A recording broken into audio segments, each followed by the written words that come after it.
सभी मेरा सलाम, नमस्कार, सत श्री अकाल, जोहार। एक बहुत ही ख़ास मुद्दे पे मैं चर्चा करने के लिए हाजिर हुआ हूँ। पूरे देश में अभी एक ज़बरदस्त जो है वो धमाका हुआ है, वो भी चुनाव आयोग के बारे में। और ये जो धमाका किया है, विपक्ष के नेता राहुल गांधी ने किया है। कोई भी संस्था जो है, लोकतांत्रिक संस्था जो है, वो जिम्मेदार जो होती है वो संविधान के प्रति होती है। चाहे वो चुनाव आयोग हो, सर्वोच्च न्यायालय हो, या फिर हम कार्यपालिका की बात करते हैं, चाहे वो सांसद, विधायक, या फिर एडमिनिस्ट्रेशन हो, आर्मी हो। ये एक रूल के तहत अपना काम करते हैं। चुनाव आयोग का काम है, चूँकि हमारा देश लोकतांत्रिक व्यवस्था से चलता है और जो प्रतिनिधि होते हैं वो आम जनता के वोट से ही चुनकर सत्ता में आते हैं। तो जितनी भी संस्थाएं हैं, जो सरकारी संस्थाएं हैं, वो आम जनता के प्रति जिम्मेदार हैं। चाहे वो चुनाव आयोग हो या सर्वोच्च न्यायालय का न्यायाधीश क्यों ना हो, जनता के लिए एक सेवक है। प्रधानमंत्री सबसे बड़ा सेवक है। ये अलग बात है कि ये सारे लोग अपनी ज़ुबान से कभी नहीं कहते, लेकिन लोकतांत्रिक व्यवस्था में इस तरह की बातें होती हैं।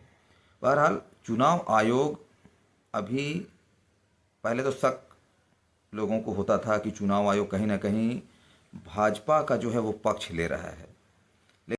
तो राहुल गांधी ने जिस सबूतों के साथ पेश किया है, इससे ये साफ जाहिर होता है कहीं ना कहीं चुनाव आयोग जो है वो कसूरवार है। बहुत सारे ऐसे लोग हैं, बहुत सारे ऐसे वोटर्स हैं जिनके कई बूथों में नाम मिले हैं। जो बूथ लिस्ट होता है वो अलग अलग बूथ का अलग अलग लिस्ट होता है, अलग अलग बूथ में उनके नाम मिले हैं।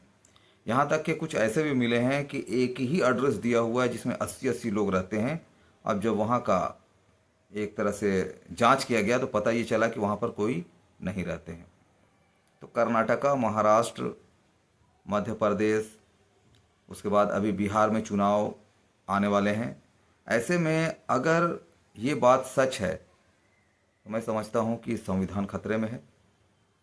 और जहाँ राहुल गांधी ने जिस तरह से पेश की है और अपने बातों को उन्होंने रखा है और ये जोर दिया है कि लगभग इस तरह के हथकंडे जो है वो लोकसभा चुनाव में भी किए गए हैं, और यही वजह से अभी जो भाजपा है ये तीसरी बार सत्ता में है।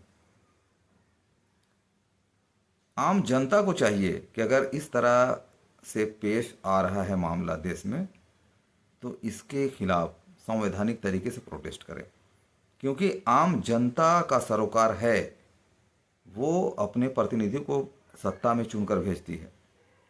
और ऐसा इसलिए मैं कह रहा हूँ कि बहुत सारे मामला ऐसे आए हैं। रंजन गोगोई के बारे में सभी को मालूम होगा, जो बाबरी मस्जिद मामले में जिन्होंने फैसला दिया था अपने रिटायरमेंट से पहले, और उसके बाद उनके साथ क्या हुआ, उन्हें राज्यसभा सांसद बनाया गया। अभी हाल ही में DY चंद्रचूड़, उनका भी यही हाल रहा कि वो रिटायरमेंट से पहले अपने घर में पूजा का प्रोग्राम रखते हैं और वहाँ पर प्रधानमंत्री नरेंद्र मोदी नज़र आते हैं। अभी एक और मामला सामने आया है जिसे मुंबई हाई कोर्ट का एक जज बनाया गया, वो बीजेपी की प्रवक्ता थी। कुछ जज ऐसे भी नज़र आए जो भाजपा की बोली बोलते हैं।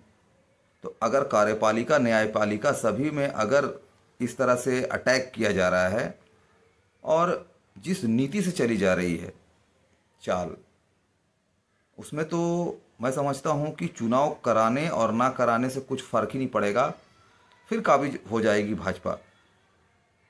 लोकतंत्र का गला घोटना ये कहलाता है। इस पर अगर देखा जाए तो उच्च स्तरीय जांच होनी चाहिए। राहुल गांधी ने जांच के थ्रू ही ये पेश किया है। जो भी डेटा पेश किया है वो कोई गलत डेटा नहीं है।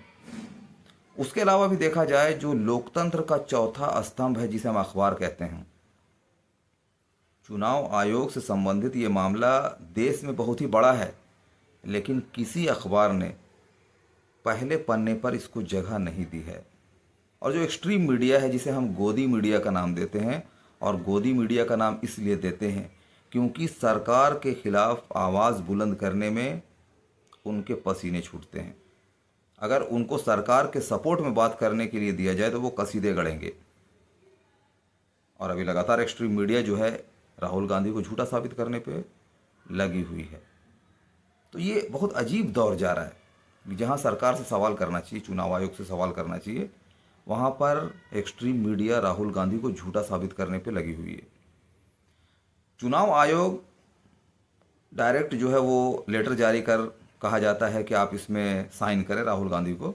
तो चुनाव आयोग को तो प्रेस कॉन्फ्रेंस करना चाहिए। जिस तरह से अगर राहुल गांधी प्रेस कॉन्फ्रेंस करके ये जानकारी दे रहे हैं, तो चुनाव आयोग को भी प्रेस कॉन्फ्रेंस करके उनका जवाब देना चाहिए। इसमें अगर भाजपा पक्ष वाले जो है वो अगर उसके बचाव में आते हैं, तो मैं समझता हूँ कि और ये लोगों को विश्वास हो जाएगा कि कहीं ना कहीं ये सिर्फ सुन रहे थे हम कि दाल में कुछ काला है, लेकिन यहाँ तो पूरा दाल ही काला है। मामला बहुत गंभीर है और ये इतिहास में दर्ज होता जा रहा है। भाजपा सत्ता में आने के लिए हिंदू मुस्लिम फ्रिक्शन पैदा करने के बाद ही आई है, क्योंकि उनको मालूम था कि भारत में हिंदू जनसंख्या ज़्यादा है और अगर हम इसको बरगलाते हैं तो ये हमारे पक्ष में आएगा। और यही वजह है कि किसी भी मुद्दे में बीजेपी की जो भी सांसद विधायक हैं वो मुस्लिम हिंदू ये बीच में लाते ही है। अभी साध्वी प्राची जो है, उनका एक स्टेटमेंट आया है। उन्होंने क्या कहा कि अभी जो रक्षाबंधन आ रहा है तो किसी भी मुस्लिम दुकान से कुछ नहीं लेना है। वो लोग नाम जिहाद को प्रमोट करते हैं। तो सोचिए कि यहाँ पर भी जो बीजेपी की नेत्री है उन्होंने क्या कहा कि हिंदू मुस्लिम। तो ये जो टोटल जो मामलात सामने आ रहे हैं, इन पर गौर करना होगा आम जनता को, और आम जनता को गौर करने के साथ साथ एक संवैधानिक तरीके से विरोध भी दर्ज करना होगा, क्योंकि आम जनता तो वोट दे ही रही है। बहुत सारे ऐसे जो है सर्वे रिपोर्ट में सामने आए कि आम जनता ये कह रही है कि हमने तो बीजेपी को वोट नहीं दिया, वहाँ पर हमारी तादाद ज़्यादा है जो गठबंधन इंडिया गठबंधन को वोट किया है, लेकिन बीजेपी को वोट कैसे पड़ गया। तो यहाँ पर एक बात ये भी सामने आ रहा है कि जब चुनाव आयोग की अगर मिली भगत हो जाती है, अगर 100% ये सच हो जाता है, तो फिर चुनाव करने ना करने का कोई मान ही नहीं होता है। तो दोस्तों, ये जो है बहुत गंभीर मुद्दा है। सोशल मीडिया का बहुत बड़ा शुक्रगुजार मैं हूँ, और मैं ही नहीं, आज सोशल मीडिया ही के ज़रिए ये बातें सामने आ रही है, क्योंकि राहुल गांधी के न्यूज़ को तो रोका जा रहा है। उनके न्यूज़ को डाइवर्ट करने के लिए बहुत सारे जो है वो एक तरह से होता है कि प्रोपगंडे सामने लाए जा रहे हैं। तो आम जनता देख रही है, और सभी का वक्त आता है। 200 साल तक अंग्रेज़ों ने राज किया इस देश में, लेकिन उसके बाद उसका क्या हाल हुआ ये सभी को मालूम है। तो सत्ता हमेशा किसी के पास नहीं रहती है, और सत्ता के नशे में जो लोग चूर हैं उनका भी दौर आएगा जब उन्हें सत्ता से बेदखल किया जाएगा। आज लाल कृष्ण आडवाणी का क्या हाल है। तो सत्ता किसी के लिए नहीं है। बेहतर यह है कि अगर लोकतंत्र में हम सत्ता पर काबिज है, जनता ने हमें चुनकर भेजा है या विश्वास कर रही है जनता, तो जनता के विश्वास में हमें खरा उतरना चाहिए। और एक कहावत कहा जाता है कि सच्चाई छुप नहीं सकती कभी बनावट के उसूलों से, और खुशबू आ नहीं सकती कभी कागज़ के फूलों से। सच्चाई जो है वो परेशान हो सकती है, परास्त नहीं हो सकती है। सच्चाई को हराया नहीं जा सकता, कुछ देर के लिए दबाया जरूर जा सकता है।